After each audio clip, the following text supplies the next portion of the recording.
रामकृष्ण हरी।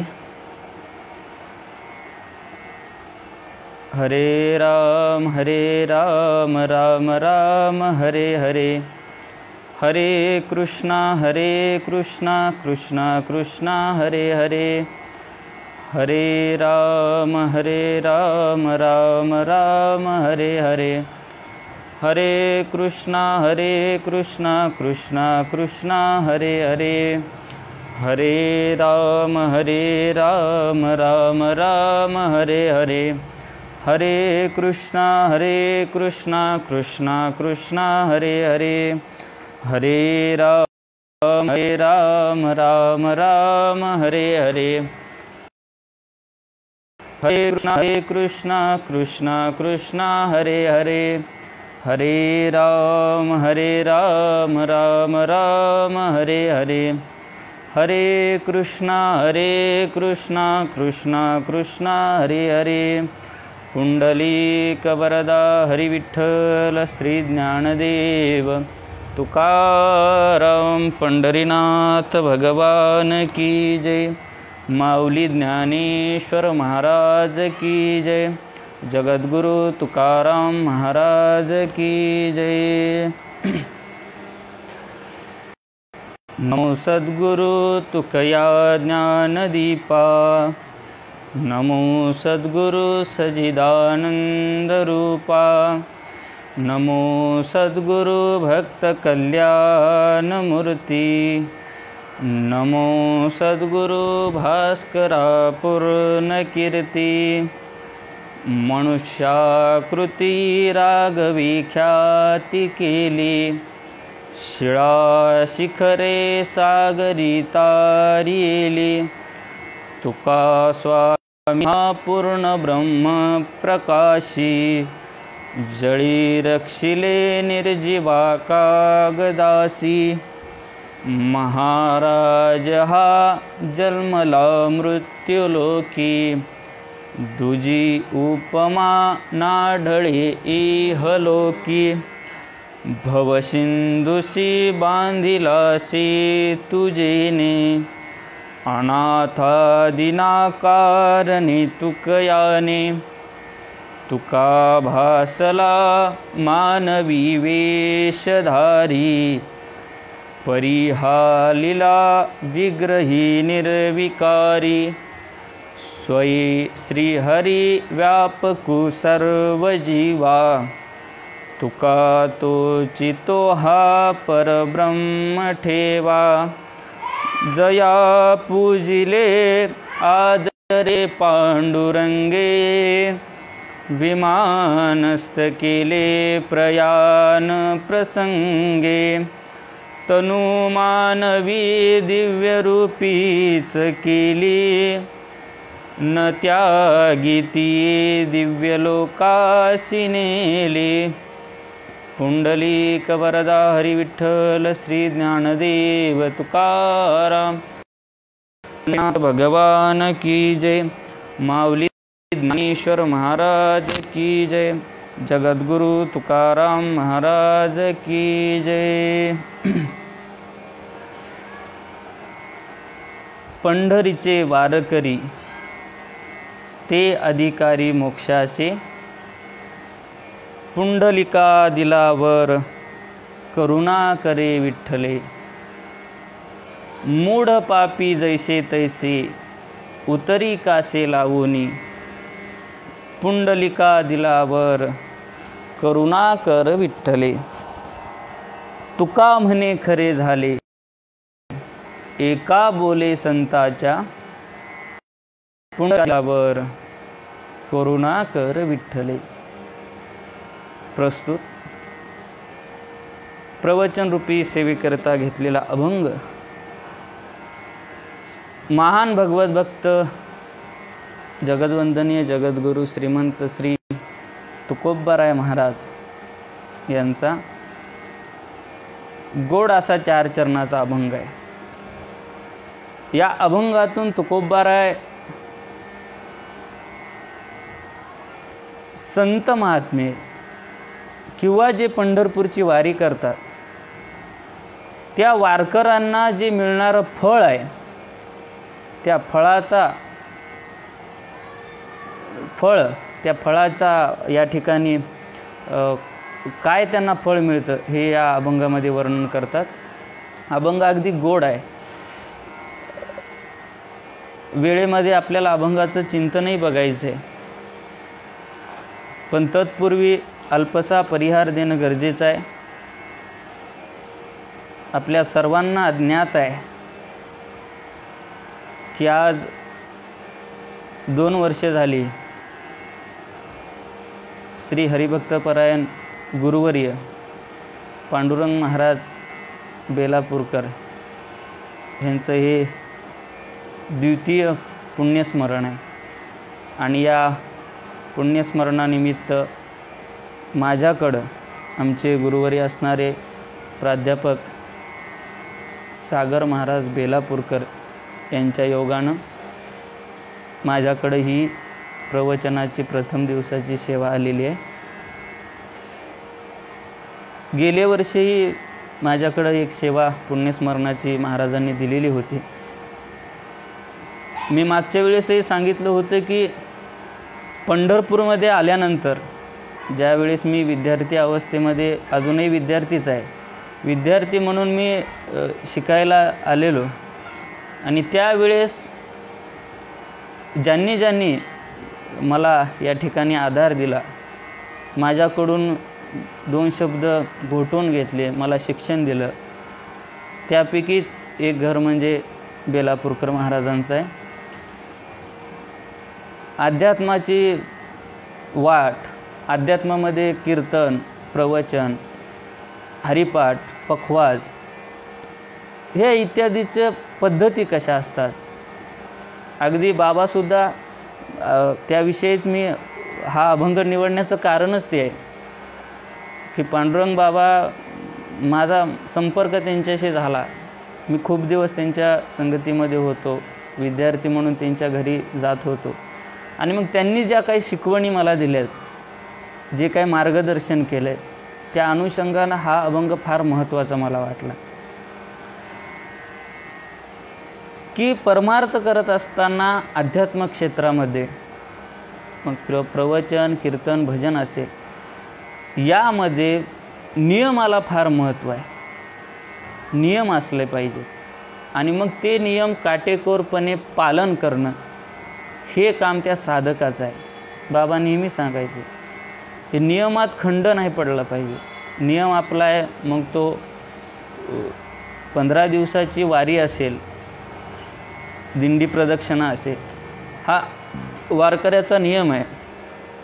दररोजचा नित्यनेमाचा हरिपाठ असेल, तो वारकऱ्याचा नियम आहे आणि तो त्यानं केलाच पाहिजे. त्या अनुषंगानं हा अभंग निवडलेला आहे. अभंग गोड आहे. अभंग काय चिंतन करतात तुकोबाराय बघा. पंढरीचे वारकरी ते अधिकारी मोक्षाचे. आपला संप्रदाय हा वारकरी संप्रदाय. या भूतलावर, या पृथ्वी तलावर किंवा भारत देशामध्ये म्हणा, अनेक प्रकारचे संप्रदाय आपल्याला दिसून येतात, पाहायला मिळतात. खूप संप्रदाय आहेत. त्या सर्व संप्रदायामध्ये माझ्या दृष्टीनं तरी श्रेष्ठ संप्रदाय कोणता असेल तर तो वारकरी संप्रदाय. संप्रदायाची व्याख्या करत असताना संप्रदायाला 5 गोष्टी असल्या पाहिजेत. त्याला 5 अंग म्हणतात संप्रदायाचे. संप्रदायाचे 5 अंग कोणते असतील तर पहिला अंग आहे संप्रदायाला देव असला पाहिजे. दुसरा आहे संप्रदायाला संत असले पाहिजे. तिसरा आहे संप्रदायाला ग्रंथ असले पाहिजेत. संप्रदायाला तीर्थ असलं पाहिजे आणि संप्रदायाला साधना असली पाहिजे. ह्या 5 गोष्टी ज्या संप्रदायामध्ये आहेत तो संप्रदाय श्रेष्ठ आहे. मग या 5 गोष्टी वारकरी संप्रदायाला निश्चितच आहे. वारकरी पंथामध्ये देव आहे, वारकरी पंथामध्ये संत आहेत, तीर्थ आहेत, ग्रंथ आहेत आणि साधनासुद्धा आहे. ह्या 5 गोष्टी वारकरी संप्रदायात आहेत पंथामध्ये. आणि मग देव कोणता असेल तर संप्रदायाचा देव. संप्रदायाचा देव आपण जर बघितला तर आपल्याला लक्षात येईल की जो पंढरपूरचा विठ्ठल आहे, जो भगवान पांडुरंग परमात्मा आहे, तो आपल्या संप्रदायाचा प्रमुख देव आहे. ज्याला आपण दक्षिण काशी म्हणतो असं हे पंढरपूर. आणि मग या ठिकाणी हा देव राहतो. देवाचे प्रकार सांगत असताना 4 प्रकार शास्त्रानं केलेले आहे. कोणते 4 प्रकार असतील तर अधिष्ठित देव आहेत, अधिष्ठित देव आहेत, काही मृत्य देव आहेत, काही नैमित्तिक देव आहेत आणि काही नित्य, त्याला सांशिधिक देव म्हणतात. असे 4 प्रकार आहेत. अधिष्ठित देव कशाला म्हणायचं तर जे देव, त्यामध्ये ग्रामदेवता असेल, ग्रहदेवता असेल, वास्तुदेवता असेल, हे अधिष्ठित देव आहे. यांचं अधिष्ठान आपण करतो, हे अधिष्ठित देव आहेत. काय मृत्य देव आहेत, या जन्मामध्ये म्हणजे मनुष्य जन्मामध्ये अवतार घेऊन, या जन्मामध्ये अवतार घेतल्यानंतर पुण्य प्राप्त केलं आणि त्या पुण्याच्या जोरावर स्वर्गामध्ये दिव्य जे भोग आहेत ते भोग भोगले आणि मग त्या ठिकाणी पुण्य संपल्यानंतर परत त्यांना माघारी यावं लागतं. ज्ञानोबा वर्णन करतात, मग पुण्याची पाऊटी सरे, सवे इंद्रपणाची उटी उतरे आणि येऊ लागती माघारे मृत्यू लोका. असे जे आहेत माघारी येऊ लागतात. का तर पुण्य त्यांचं कमी झालं, जेवढं पुण्य प्राप्त होतं ते संपलं आणि मग त्यांना ते कोणते देव आहेत तर मृत्य आहेत. तिसरं सांगितलं नैमित्तिक देव आहेत. काही निमित्तानं, त्यालाच आपण काय म्हणतो, काही काळापुरते, काही काळापुरते फक्त त्यांना देवत्व प्राप्त होतं, निघून जातं. त्याला उदाहरण सांगू का सोपं आपल्याला तर 5 वर्षासाठी आमदार असेल, खासदार असेल, मंत्री असेल, हे पद भेटलं. पण 5 वर्ष निघून गेले की त्याच्यानंतर आपल्याला त्या पदावर राहता येईल का नाही सांगता येत नाही. आणि या काळात 5 वर्ष सुद्धा राहील का नाही हे सुद्धा सांगता येत नाही, कठीण आहे. असो, हे नैमित्तिक पद आहे. उदाहरण द्यायचं झालं तर आमच्या गुरुवार सांगितलेलं फार गोड उदाहरण आहे. हे काय झालं, नैमित्तिक देव कशाला म्हणतात यासाठी सांगतो. एक मावशी होती खेडेगावात राहणारी आणि त्या मावशीला काही भांडी घ्यायची होती, त्यानिमित्तानं ती बाजारात गेली आणि बाजारात गेल्यावर मग तिला जी काही पातेली घ्यायची होती ती पातेली तिनं घेतली.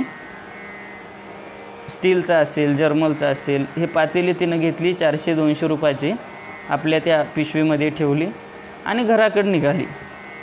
माघारी घराकडे येत असताना तिनं बघितलं की एक गाडीगेवाला, त्याला आपण मडकेवाला म्हणतो, तो मडकेवाला त्या ठिकाणी मडके बनवत होता, कुंभारदादा. त्या कुंभारदादाकडे ती गेली आणि कुंभारदादाकडे गेल्यानंतर तिनं सांगितलं, कुंभारदादा मला एक मडकं हवं आहे. आणि मग ते एक 10 रुपयाचं मडकं त्या कुंभारदादाने दिलं. ती 200-400 रुपयाची ती असणारी पातेली, त्याच्यामध्ये हे 10 रुपयाचं मडकं त्या मातेने ठेवलं मावशीने ठेवलं आणि ती आपल्या घरी निघाली. मग घरी गेल्यानंतर तिनं विचार केला आता काय काय करायचं. मग प्रत्येक याच्यामध्ये पातेलं असेल, हे भाजीला, हे दुधाला, हे प्रत्येकाला वाटून वाटून दिलं. आता त्या मडक्याचं काय करायचं. मग तिनं विचार केला घरी भरपूर दूध आहे, दही आहे आणि मग याच्यामध्ये आपण दही ठेवूया. आणि म्हणून तिनं त्या मडक्यामध्ये दही ठेवलं. तर दह्याचं मडकं काय खाली ठेवत नाहीत, आपल्याला माहीत आहे. ते असतं शिंक्यावर टांगलेलं, ते शिंक्यावर टांगून ठेवलं. बरेच दिवस उलटून गेले, खूप दिवस झाले. घरची जी म्हैस होती, दुधाची दुभती गाय होती, ती आटली. दूधच नाही तर दह्याचा प्रश्न नाही, दूधही नाही. आणि मग आता त्या मडक्याचं कामही शिंक्यावर उरलं नाही, काय करायचं. मग तिनं विचार केला आता दही तर नाही, मग याला खाली घेऊ. आणि मग सकाळची जी भाजीचं असतं जेवणात स्वयंपाक, तिनं अशी सुंदर वांग्याची भाजी केलेली, त्याच्यात मीठ कूट घातलेलं, अशी सुंदर वांग्याची भाजी केली आणि सकाळी त्या मडक्यामध्ये ठेवलं. ती माता भगिनी शेतामध्ये कामाला गेली. दुपारी ज्या वेळेस आल्यानंतर तिनं विचार केला, बघितलं आपण सकाळी छान भाजी केलेली आहे, ती वाढून घेऊया. आणि मग भाजीकडे गेली, भाजी वाढून घेणार जेवणासाठी. तेवढ्या त्याच्यातून दुर्गंध वास यायला सुरुवात झाली, म्हणजे ती भाजी विटली. आता दह्याचं होतं, आंबट होतं, भाजी विटणार हे साहजिक आहे. पण त्या माता भगिनीला राग आला, सकाळी एवढी छान सुंदर वांग्याची भाजी केली, मीठ कूट घालून केलेली वांग्याची भाजी, पण या मडक्यामुळं विटली. आणि मग तिनं ते मडकं घेतलं आणि घराच्या बाहेर फेकून दिलं. दृष्टांत संपला. दृष्टांत काय आहे, जोपर्यंत तुमचा उपयोग आहे तोपर्यंत तुम्ही शिंक्यावर आहे, पण ज्या दिवशी तुमचा उपयोग संपला त्या दिवशी तुम्ही घराच्या बाहेर आहे. नैमित्तिक देव, कामापुरते देव, याला नैमित्तिक देव म्हणा. आणि मग चौथा प्रकार जो सांगितला ते नित्य देव आहेत, त्याला सांसिद्धिक देव म्हणतात, जे कायमस्वरूपी असतात. आणि असा सांसिद्धिक नित्य देव कोणता असेल तर तो आमचा भगवान परमात्मा आहे. त्या भगवान परमात्मा नित्य कशावरून, तर महाराज तो फक्त देव नाही, मग तर तो देवाचाही देव आहे. तो हा देवाचाही देव, बळीया माझा पंढरीराव. सगळ्या देवांचा देव कोण असेल तर पंढरीराव, माझा भगवान परमात्मा. आणि एवढंच नव्हे तर त्या भगवान परमात्माच्या दर्शनासाठी सकाळी सकाळी वाळवंटापासून महाद्वारापर्यंत सुरवरांची दाटी उभे जोडोनी हात. संपूर्ण देव पहाटे वाळवंटामध्ये त्या भगवान परमात्मेच्या दर्शनासाठी रांगेमध्ये उभे असतात. एवढा मोठा तो भगवान परमात्मा आहे. त्याच भगवंताला आपण विठ्ठल म्हणतो. या विठ्ठल शब्दाचा अर्थ जर बघायचा झाला तर एक सुभाषित फार गोड आहे. विकारो विदाताय ठकारो नीलकंठा लकारो लक्ष्मीकांता विठ्ठल नाम अधिभियते. वि म्हणजे काय, विधाता, विकारो विधाताय, ठकारो नीलकंठा, विधाता नीलकंठ, आणि लकारो लक्ष्मीकांत म्हणजे विष्णू. तीन देवाचा संगम ब्रह्मा विष्णू महेश म्हणजे हा भगवान परमात्मा विठ्ठल आहे. तो या विटेवर उभा आहे. म्हणजे आमच्या संप्रदायाला देव आहे. आणि तो देव कोणता असेल तर तो भगवान परमात्मा विटेवर उभा आहे, तो देव आहे. चला, मी सांगितलं होतं 5 गोष्टी, 5 अंग लागतात. पहिला आहे देव, दुसरे आहे संत. संप्रदायाला संतही असावे लागतात. आजकाल स्वयंभू संत खूप झालेत, त्याचा विषय नाही. स्वयंभू देवसुद्धा खूप आहेत. पण संप्रदायाला जे संत मान्य आहेत ते संत वेगळे आहेत. ज्ञानोबारायादीपासून आत्तापर्यंत जेवढे काही संत झाले ते संप्रदायाचे संत आहेत.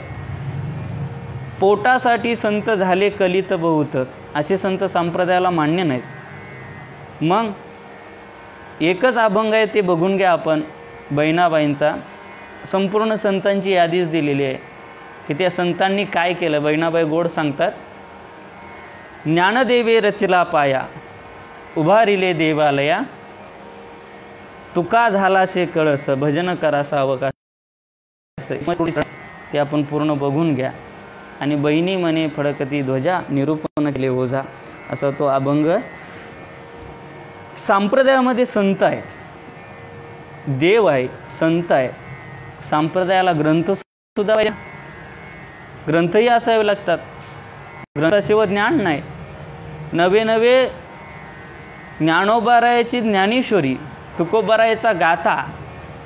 आज आमच्या पाठ सुरू असताना गुरुवर्य सांगत असतात, आज आपल्याला ज्ञानोबारायाला भेटता येत नाही, आज आम्हाला तुकोबारायाला भेटता येत नाही, पण ज्ञानोबारायाची ज्ञानेश्वरी म्हणजेच ज्ञानोबाराय आहे, तुकोबारायाचा गाथा म्हणजेच तुकोबाराय आहे. आणि त्यांचं दर्शन घेतलं, ग्रंथांचं दर्शन घेतलं की साक्षात संतांचं आपल्याला दर्शन होतं. एवढा मोठा अधिकार आहे. आणि मग संप्रदायाला ग्रंथसुद्धा असावे. वारकरी संप्रदायाला कोणते ग्रंथ आहेत तर गीता भागवत करीती श्रवण, अखंड चिंतन विठोबाचे. गीता आहे, भागवत आहे, ज्ञानेश्वरी आहे, गाथा आहे, हे ग्रंथ आहेत. सांगू का, पंढरपूरच्या आमच्या संत जनाबाई,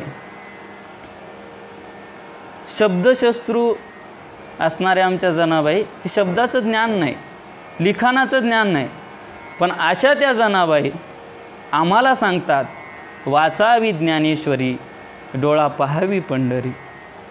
मी सांगतो, महाराष्ट्रात जन्माला आलेला प्रत्येक व्यक्ती, महाराष्ट्रात तुम्ही जन्माला आले ना, तर जन्मात येऊन दोन गोष्टी नक्कीच केल्या पाहिजेत. पहिली गोष्ट आहे ज्ञानोबारायाचा ज्ञानेश्वरीचं वाचन केलं पाहिजे. आणि दुसरी गोष्ट आहे पंढरपूरची वारी जन्मात येऊन एकदा तरी केलीच पाहिजे. दोन गोष्टी निश्चित केल्या पाहिजे. वाचावी ज्ञानेश्वरी, डोळा पहावी पंढरी. महाराज जनाबाईचं कौतुकाची गोष्ट आहे बघा. जनाबाईचा विचार करा, संत जनाबाई आमच्या काय काम करत होत्या. नामदेवाच्या भांडी कुंडी घासायचे, गौऱ्या सारून करायचं, स्वयंपाक बनवायचा, गौऱ्या थापायच्या, हे काम आमच्या जनाबाईंचं. हे काम करत असताना सुद्धा जनाबाई भगवान परमात्म्याचं चिंतन करायच्या, अभंग गायच्या.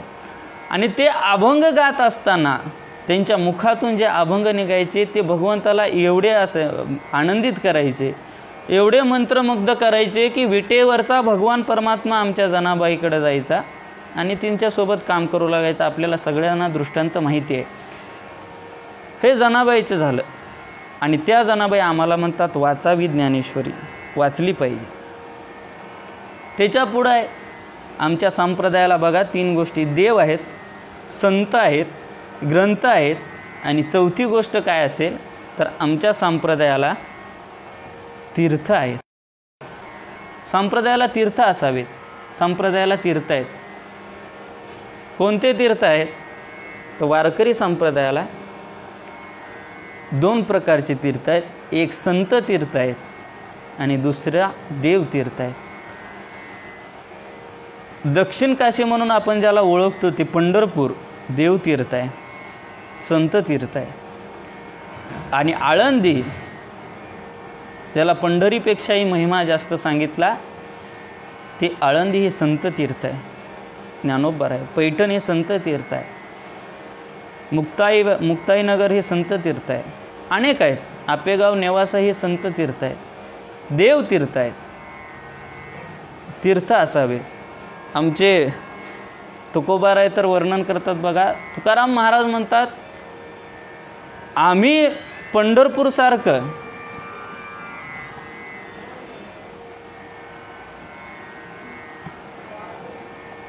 क्षमा करा, फोन आला होता.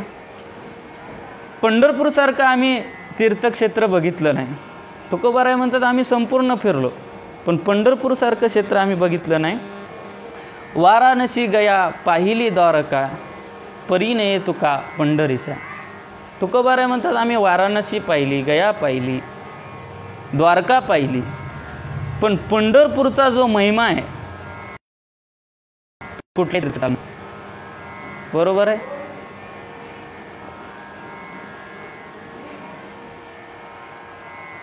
भूवैकुंठ ज्याला आपण म्हणतो ते पंढरपूर आहे. भूवैकुंठ आहे, महिमा फार मोठा आहे.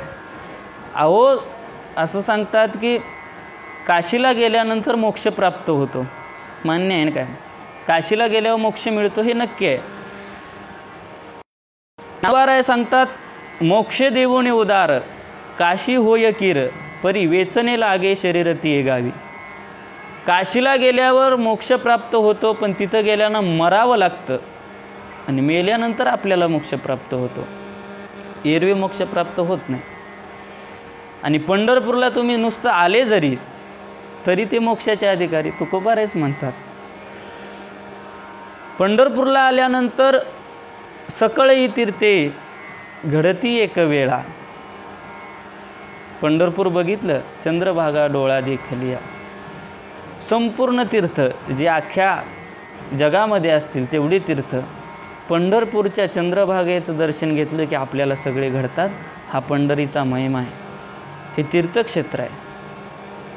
तुकोबाराय तर वर्णन करतात, आवडे पंढरी भीमा पांडुरंग चंद्रभागा लिंग पुंडलिक कामधेनु कल्पतरू चिंतामणी आवडीची धनी पुरविते.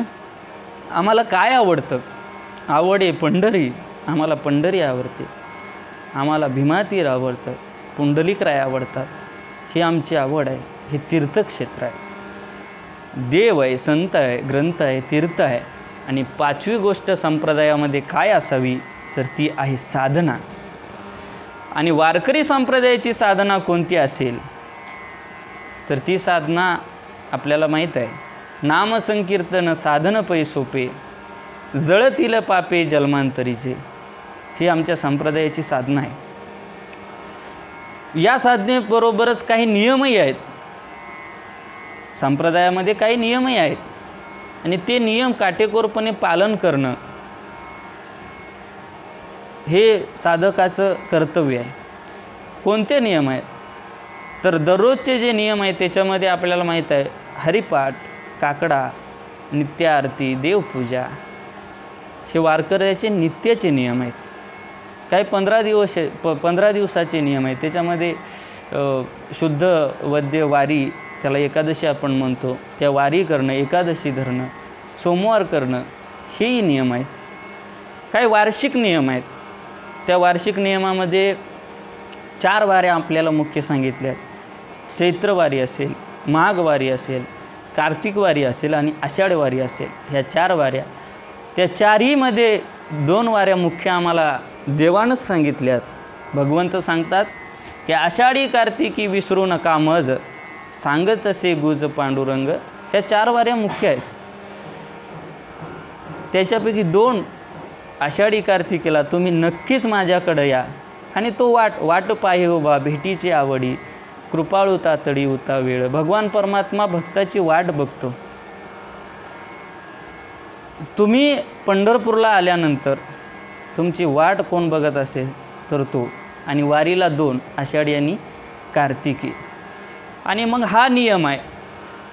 मग जे आषाढी कार्तिकीची वारी करतात त्यांनाच आपण काय म्हणतो? त्यांना म्हणतो वारकरी. आणि जे अशा पद्धतीची वारी करतात आषाढी कार्तिकीची त्या वारकऱ्यांना काय अधिकार प्राप्त होतो हेच तुकोबाराय या अभंगाच्या पहिल्या चरणात सांगतात. तुकोबाराय म्हणतात की पंढरीचे वारकरी ते अधिकारी मोक्षाचे. पंढरीचे जे वारकरी आहेत ना ते मोक्षाचे अधिकारी आहेत. पण याचं चिंतन करायचं झालं तर वारकरी हा शब्द आहे. तर पंढरीच्या वारीचा विचार केला आषाढीचा तर आपल्याला माहीत आहे माऊली ज्ञानोबाराय किंवा संत जगद्गुरू तुकोबाराय या 2 कडून मोठ्या प्रमाणात पालख्या पंढरपूरला येतात वारीसाठी. आणि येत असताना त्या चालतात कशा आपल्याला माहीत आहे. प्रवास दरमजल करत करत. बरं, वारीचं जर वर्णनच करायचं झालं तर घरातून जो साधक वारी, आता आषाढी वारी येणार आहे म्हटलं की महिन्याच्या अगोदरपासून खेडेगावात तरी तयारी असते की आम्हाला वारीला जायचं, पंढरपूरची वारी करायची, वारीला जायचं. आणि मग घरातून पाऊल टाकल्यानंतर त्यांना माहीत असतं की आता वारीला निघालेत. मनामध्ये जो काय आनंद असतो तो आनंद काही वेगळाच असतो.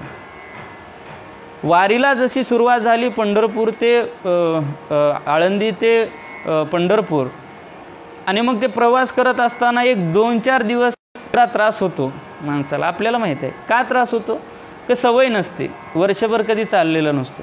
आणि मग पहिले 2 दिवस पायाला फोड येतात, त्रास होतो. मग तो त्रास जरी होत असला, पायाला जरी फोड येत असले तरी वारी चालत असताना आपल्या अंतःकरणातले विकाराचे फोड फुटून जातात. हेच वारीचं वैशिष्ट्य आहे. पायाला जरी फोड आलेले असते तरी आपल्या विकाराचे अंतःकरणातले फोड फुटतात महाराज. वारीचा आनंदच काय. बरं, तिथं काय सुखसुविधा असतात असंही नाही. वारीत काय असतं, वारीत आपल्याला झोपण्याची व्यवस्था नसते, जेवणाची व्यवस्था नसते, अंघोळीची व्यवस्था नसते. झोपायचं म्हणजे कसं, एक 10-20 रुपयाचं ते कापड घेतलेलं असतं, ते अंतरायचं कुठंतरी, आणि तिथंच मग दगड एखादा उशाला घेतला की झोप लागून जाते. वारीचंच आहे. बरं, चालत असताना पाणी कुठं मिळेल, जेवण कुठं मिळेल माहिती नसतं आपल्याला. वारीचा त्रास खूप आहे, व्यवस्था नाही. पण वारीमध्ये जी अवस्था माणसाला निर्माण होते ना, ती फार वैशिष्ट्यपूर्ण असते. तो आनंद सांगूनही तो आनंद न मिळणारा आनंद आहे. आंघोळीचे बघा, सकाळी बरं आंघोळ करायला झाले तर अगोदर टँकर बघूनच रात्री झोपावं लागतं की आंघोळीची आपली उद्याची व्यवस्था व्हावी म्हणून. आणि मग सकाळी उठल्याबरोबर आपण आंघोळीला 3 ते 4 वाजल्याच्या सुमारास जातो, आणि नेमकं त्या पाण्याखाली बसलं की तेवढ्या दुसरा एखादा वारकरी येतून त्यामध्ये तांब्या वगैरे तो लावतो. 2-4 थेंब नाही पडली की तो लावतो. तेवढ्यात हा आता किती घाईमध्ये असला तरी हा म्हणतो, माऊली अजून थोडं पाणी पडू द्या, की तो माऊलीच म्हणतो. त्याच्या तोंडून, त्याच्या मुखातून शिवी तिथं येत नाही. आणि हेच विचार करा, खेडेगावामध्ये आमच्या माता भगिनी महिला ह्या जर एखाद्या नळावर पाणी भरायला गेल्या आणि दुसरीनं मधामध्ये जर भांडं लावलं तर काय वाद सुरू होतो हे आपल्याला माहीत आहे. पण वारीमध्ये तसं होत नाही. तो आनंदच काही वेगळा आहे. आणि मग असे जे वारी करणारे ते वारकरी. बरं, या वारकरी शब्दाचा अर्थ आपल्याला संधी वगैरे, वार अधिक करी म्हणजे वारकरी. या वार शब्दाचे अनेक अर्थ आपल्याला पाहायला मिळतात. त्यातला पहिला अर्थ सांगू का? वार शब्दाचा पहिला अर्थ आहे दिवस. वार म्हणजे दिवस, सोमवार, मंगळवार, बुधवार, बरोबर. आणि मग जे दिवस त्यांना वारकरी म्हणतात. पण कोणता दिवस? तर अज्ञानाचा अंधकार, अज्ञानाची रात्र घालून ज्ञानाचा जे प्रकाश म्हणजे दिवस उजवतात त्यांना म्हणतात वारकरी. ज्ञानाचा दिवस जे करतात ते वारकरी. वारकरी शब्दाचा दुसरा अर्थ आहे आघात करणारा. वार करणारा, आघात करणारा. कशावर आघात करणारा? तर षडविकारांवर जो आघात करतो त्याला वारकरी म्हणतात. आपल्या विकारांवर, आपल्या दोषांवर जे आघात करतात त्यांना वारकरी म्हणतात. आणि मग मी पहिल्यांदा सांगितलं होतं की अभंग घ्यायचा माझा उद्देशही तसाच आहे की हे सगळे आता वारकऱ्याचे जे गुण सांगितलेत ना, ते सगळे आपण पांडुरंग बाबाकडे लावा, महाराजांकडे लावा. की अज्ञानाचा अंधकार घालून ज्ञानाचा प्रकाश त्यांनी दिला. आमच्यासारख्या विद्यार्थ्यांना नक्कीच दिला, समाजाला दिला. दुसरी गोष्ट, आपल्या विकारांवर म्हणजे आमच्यासारख्या विद्यार्थ्यांमध्ये जे गुण दोष आहेत त्या दोषांवर आघात करण्याचं काम बाबांनी केलेलं आहे. दोषही काढून टाकले आघादानं. तिसरं आहे द्वार. वार म्हणजे द्वार. द्वार कोणतं तर भगवान परमात्म्याच्या प्राप्तीकडे जाणारं द्वार म्हणजे त्याला वार म्हणतात. ती साधनासुद्धा आमच्या बाबानं केलेली आहे, मोठ्या प्रमाणात केलेली आहे. वार शब्दाचा आघात झाला, वार शब्दाचा दिवस झाला आणि एक शेवटचा अर्थ सांगतो. येरझार कोणती तर भगवान परमात्म्याकडं जाणं आणि त्याच्याकडे येणं ही येरझार आहे. आणि ही येरझार जो वारकरी करतो तो वारकरी कशाचा अधिकारी असेल तर तो आहे मोक्षाचा अधिकारी. तुकोबाराय सांगतात, मी नाही बोलत, की पंढरीचे वारकरी ते अधिकारी मोक्षाचे. इथं दोन शंका निर्माण होतात की वारकरी आहेत, पंढरीचे आहेत, मोक्षाचे अधिकारी आहेत, मान्य महाराज. पण अहो जे वारकरी झाले त्यांना मोक्षाची काय गरज आहे? कारण तुकोबाराय तर सांगतात, मोक्ष आम्हा घरी कामारी ये दासी. आता आम्ही मुक्तीचे आमाता, मोक्षाला आम्ही किंमत देणारे नाहीत. तुकोबाराय म्हणतात, देवा तुझा मोक्ष आहे ना, हा तुझ्याकडेच राहू दे, आम्हाला नको मोक्ष. आम्हाला तर तुझी सेवा करायची, आम्हाला तुझी भक्ती करायची. अहो ज्या संतांकडं, ज्या वारकऱ्यांकडं अगोदरच मोक्ष आहे त्यांना परत मोक्ष कशाला तुकोबाराय म्हणतात मिळेल? त्यांना नको मोक्ष. आणि दुसरी शंका अशी आहे की मोक्ष प्राप्त करायचा झाले तर ज्ञान पाहिजे. ज्ञानाशिवाय मोक्ष नाही हे आमचे ग्रंथ सांगतात, वेद सांगतात. वेद प्रामाण्य असं आहे की मोक्ष मिळवायचा असेल तर ज्ञानच मिळवावं लागतं. ज्ञानदेव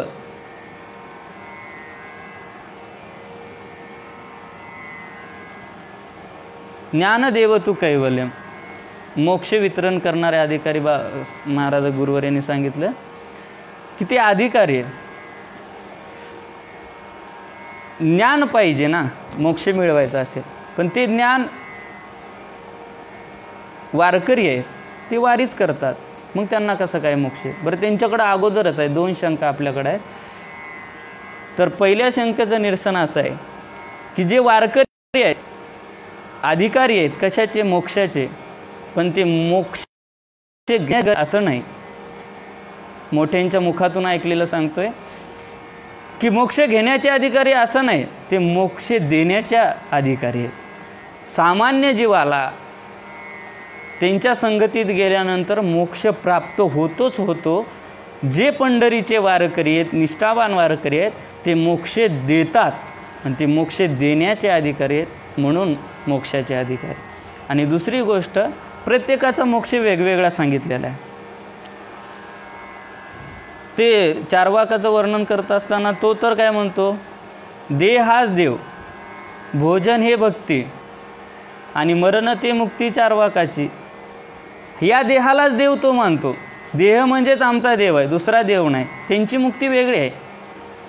भोजन करणं, या देहाला चांगलं चांगलं खाऊ घालणं, हीच त्यांची भक्ती आहे. आणि मग एकदा मेलं की मग मुक्ती प्राप्त झाली असं त्यांचं म्हणणं आहे. वेगवेगळा मोक्ष आहे. पण आमच्या वारकऱ्यांचा मोक्ष कोणता आहे तर तो या पृथ्वीतलावर असणारे सगळे दुःख, त्या दुःखाचा विसर पडणं आणि परमोच्च ज्याला आपण सुखद आनंद म्हणतो, असा जो आनंद आहे त्या आनंदाची प्राप्ती होणं हा खरा मोक्ष आहे. त्या भगवान परमात्म्याची प्राप्ती होणं, परमोच्च आनंद ज्याला, तो आनंद प्राप्त होणं, हा मोक्ष आम्हाला संतांनी सांगितला. आणि मग हा मोक्ष मिळतो. पंढरीच्या वारकऱ्यांना मोक्ष आहे त्यांचा, ते देण्याचेही अधिकारी आहेत, मान्य आहे महाराज. पण हे कशावरून तर त्याचं कारण असं आहे की त्या वारकऱ्यांना मोक्ष मिळतो त्याचं कारण असं आहे की आमच्या पुंडलिक रायांनी वरच मागून घेतला देवाकडं की देवा, जे पंढरीची वारी करतात त्यांना मोक्ष निश्चित मिळालाच पाहिजे. पुंडलिका दिलावर करुणा कर विठ्ठले. आमच्या पुंडलिक रायाला वर दिलाय, थोडक्यात चरित्र सांगतो मी आपल्याला पुंडलिकरायाचं. आपल्या सर्वांना माहीत आहे हे पुंडलिकरायाचं पूर्वचरित्र बघितलं तर एवढं काय चांगलं नाही, की ते पत्नीचं ऐकणारे होते, आईवडिलांचे होते. आणि मग एक दिवस आईवडिलांनी सांगितलं, पुंडलिका वारी करायची, आम्हाला तीर्थयात्रा करावीशी वाटते, येतोस का? पुंडलिकराय म्हटले नाही येत. काही दिवसानं पत्नीनं सांगितलंय, का हो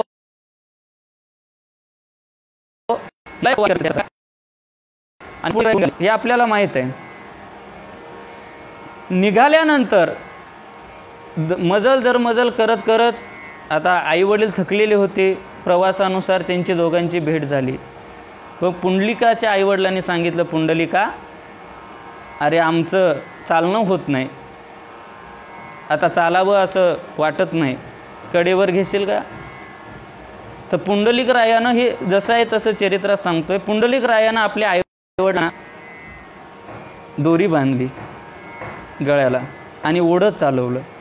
थोडं अंतर गेल्यानंतर पत्नीसुद्धा म्हटली, अहो मला माझेही पाय दुखतात. आणि मग बायकोला पुंडलिकरायानं खांद्यावर घेतलं. असंच चरित्र आहे. खांद्यावर घेतलं, मग करत करत एका ऋषीच्या आश्रमात आले. रात्रीचा मुक्काम तिथं होता. आणि आश्रमात आल्यानंतर पुंडलिकरायांनी सकाळी 3 वाजल्याच्या सुमारास 3 कुरूप स्त्रिया त्या मध्ये येताना बघितल्या. त्या कुरूप स्त्रिया आश्रमामध्ये आल्या, त्या आश्रमाची सेवा केली.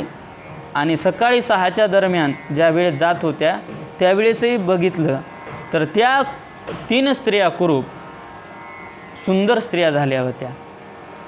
आणि मग थांबवलं आमच्या पुंडलिकरायांनी, का हो कोण तुम्ही?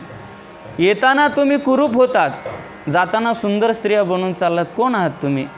आणि मग त्या स्त्रियांनी सांगितलं, गंगा यमुना सरस्वती आम्ही त्रिवेणी आहेत. आणि या त्रिवेणी आम्ही तुझ्यासारखे पापी पुंडलिका, तुझ्यासारखे पापी लोक आमच्या गंगेमध्ये स्नान करतात. आणि मग आम्हाला मालिन्य येतं, ती पवित्र होण्यासाठी आम्हाला या साधू संतांची सेवा करावी लागते. आणि मग पुंडलिकानं ऐकलं. परिवर्तन होत होत पुंडलिकराय एवढं परिवर्तन झालं की आईवडिलाच्या सेवेत रम्मान झाले. जे आपलं आत्ताचं लोहदंड तीर्थ आपण चंद्रभागेमध्ये त्या ठिकाणी सेवा करत होते. आणि मग त्या भगवान पुंडलिकरायाला भेटण्यासाठी साक्षात आमचा भगवंत आला. भगवंताने हाक मारली, पुंडलिका अरे मी आलोय.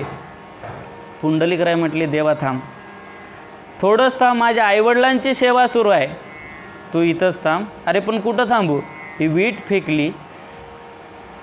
आपल्याला माहिती आहे, संतांनी वर्णन केले, कारे पुंड्या मातलासी उभे केले विठ्ठलासी. मागं वीट फेकली आणि विठ्ठलाला आमच्या भक्त पुंडलिकरायानं विटेवर उभं. अरे पण उभं राहिलोय, सेवा झाली, सकाळ झाली. आणि आमचे भक्त पुंडलिकराय देवाच्या दर्शनाला आले. आणि देवानं विचारलं, पुंडलिका अरे तुझी सेवा बघून मी प्रसन्न झालोय, काय पाहिजे? मग आमच्या पुंडलिकानं जे मागितलं ते ऐका. पुंडलिकराय म्हणतात, मूढ पापी जैसे तैसे उतरी कासे लावूनी. देवा अरे या पंढरपूरमध्ये जेही कोणी येतील ते मूढ असो, पापी असो, कसेही असो, त्यांचा उद्धार करणं हे तुझं काम आहे. त्यांचा उद्धार करणं हे तुझं काम आहे. त्याच्यासाठी सांगू का? खटनट यावे, शुद्ध होऊनी जावे, दौंडी पिटे भावे चोखा मेळा. कुणी यारे यारे लहान थोर, याती भलती नारी नर, न करावा विचार नलगे चिंता कवनाशी. कुणी जरी आले तरी या ठिकाणी आल्यानंतर भगवान परमात्मा खटनट यावे, मूढ पापी जैसे तैसे उतरी कासे लावणे. तुम्ही काय करा? त्यांचा उद्धार करा, उतरी कासे लावणे. आणि हे मागणी पुंडलिकरायानं भगवंताकडे केली. आणि हा वरसुद्धा देवानं पुंडलिकरायांना दिला. पुंडलिके दिला वर, करुणा कर विठ्ठले. मग हे बोलणं कोणाचं आहे? हे बोलणं अशा तशाचं नाही. तुकोबाराय म्हणतात, तुका म्हणे खरे झाले एका बोले संतांच्या. जे आमचे संत महात्मे बोललेत त्या संत महात्म्यांचं बोलणं हे खरं झालेलं आहे. खोटं नाही होणार, संतांचं बोलणं हे खरं झालेलं आहे. आणि ते कशामुळं, तर पुंडलिक रायाला वर आमच्या भगवान परमात्म्यानं दिला. जे वारकरी माझ्या पंढरपूरला येतील ते कसे का असेना त्यांचा उद्धार करणं हे माझं काम आहे. आपल्याला माहीत आहे की पांडुरंग महाराज असेल, संतांची सेवा असेल, तेवढ्याच उत्साहात आणतो. पंढरपूरमध्ये प्रदक्षिणा करत असताना मी पखवाज वाजवण्याची सेवा आपल्या फळावर करत होतो.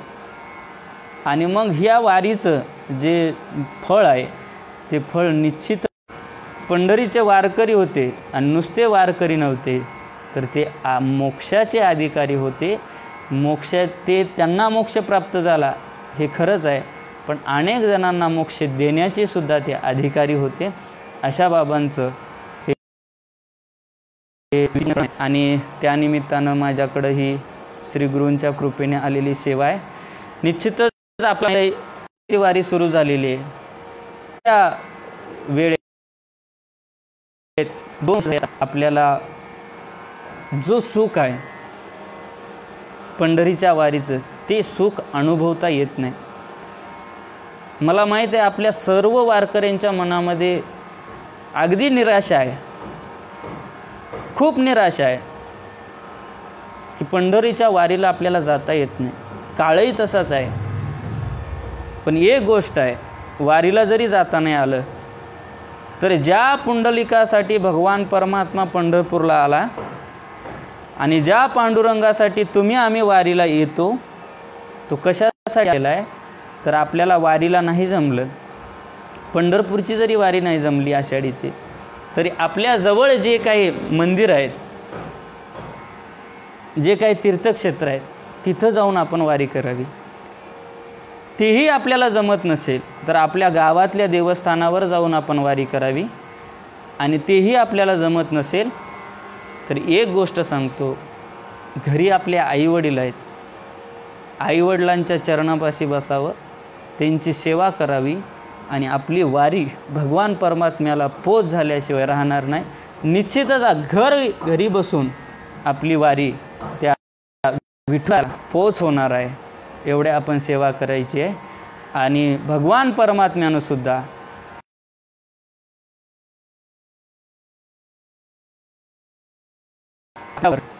जे संकट आहे ते संकट निघून जावं. आपण सर्वांनी भगवान परमात्म्याकडे प्रार्थना करूया. पुंडलिक महाराज माफ करा, पांडुरंग महाराज बेलापूरकर यांच्या चरणावर सर्व साधू संतांच्या चरणावर आमच्या गुरुवर्यांच्या अर्पण करतो. आपल्या सर्वांचा आशीर्वाद मला असाच मिळावा असंही मी विनंती करतो आणि या ठिकाणी ही सेवा थांबवतो.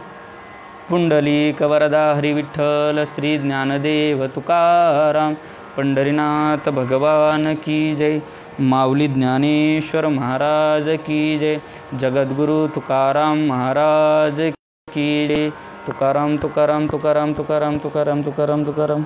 पुंडलिक वरदा हरी विठ्ठल श्री ज्ञानदेव.